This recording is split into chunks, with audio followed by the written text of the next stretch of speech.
শিশু নিগ্রহ নিয়ে আজকে আমরা কথা বলবো। শিশুদের ধর্ষণ বেশিরভাগই পরিবারে হচ্ছে, এরকমটাই পরিসংখ্যান বলছে। শিশু নিগ্রহের ক্ষেত্রে আতঙ্ক বাড়িয়েছে ন্যাশনাল ক্রাইম রেকর্ডস ব্যুরোর রিপোর্টও। তাতে দেখা যাচ্ছে 2021 সালের তুলনায় 2022 সালে ভারতের শিশুদের উপর যৌন অত্যাচার বেড়েছে 8.7%। শিশুদের উপর যৌন অত্যাচারের মোট অভিযোগ দায়ের হয়েছে 1,62,449টি।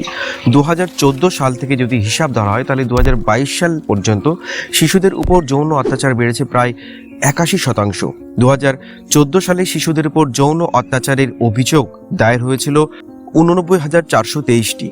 দেখা যাচ্ছে মহারাষ্ট্র, মধ্যপ্রদেশ, উত্তরপ্রদেশ, বিহার এবং রাজস্থানের মতো পশ্চিমবঙ্গেও 2021 সালের তুলনায় 2022 সালে শিশুদের উপর যৌন অত্যাচার বেড়েছে প্রায় 5%। কিন্তু কলকাতা পুলিশের করা সমীক্ষায় দেখা যাচ্ছে গত 2 বছরে এই রাজ্যে শিশুদের বিরুদ্ধে অপরাধের মধ্যে ধর্ষণ এবং শিশুদের উপর যৌন নিগ্রহের অভিযোগ যেটা জমা পড়েছে যথাক্রমে 12 এবং 18%। সবচেয়ে বেশি শিশু ধর্ষণ এবং যৌন নিগ্রহের ঘটনা ঘটেছে বাড়িতে, এরপরেই রয়েছে যথাক্রমে শিশুদের দেখাশোনার প্রতিষ্ঠান এবং স্কুল। শিশুদের কর্মক্ষেত্রে যৌন অত্যাচার রয়েছে এরপরেই। সমীক্ষায় দেখা গিয়েছে শিশুদের বিরুদ্ধে যে সমস্ত অপরাধ ঘটে তার মধ্যে গত 2 বছরে উল্লেখযোগ্যভাবে বেড়েছে যৌন নির্যাতন, এরপরেই রয়েছে খুন, অপহরণ এবং বাল্যবিবাহ। শিশুরা সবচেয়ে বেশি শিকার আত্মীয়দের, এরপরেই রয়েছে নিজের বাবা মা এবং কেয়ার গিভার মানে যারা কেয়ারটেকার হিসেবে অনেক সময় যাদেরকে দায়িত্বে রাখা হয়। শিশুর এক কথায় বলতে গেলে শিশুর দেখভালের দায়িত্বপ্রাপ্তেরা।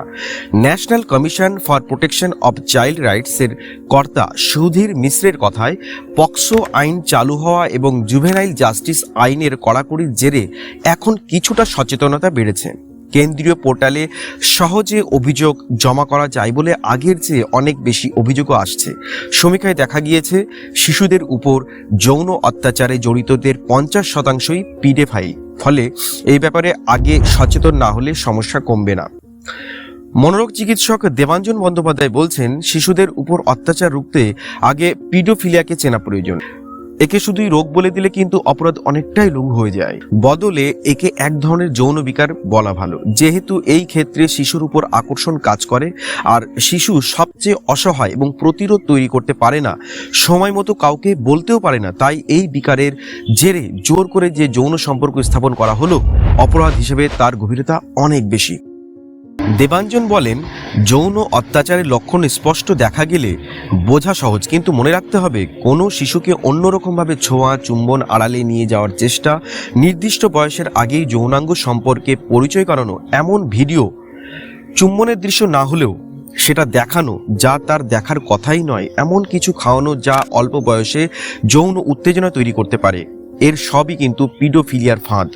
তাহলে উপায়? মনোরোগ চিকিৎসক জয়রঞ্জন রাম বললেন, অভিভাবক হিসেবে সতর্ক হন। পরিবারে এমন পরিবেশ তৈরি করুন যাতে শিশু নিজের সমস্যা বলতে পারে, আর এমন কিছু ঘটলে তা চেপে না রেখে দ্রুত পুলিশের কাছে যায়। তো এটাই ছিল আজকে বলার। আপনাদের এই পুরো ব্যাপারটি নিয়ে কি মতামত আছে অবশ্যই কমেন্ট বক্সে জানাবেন। দেখা হচ্ছে পরের ভিডিওতে। নমস্কার।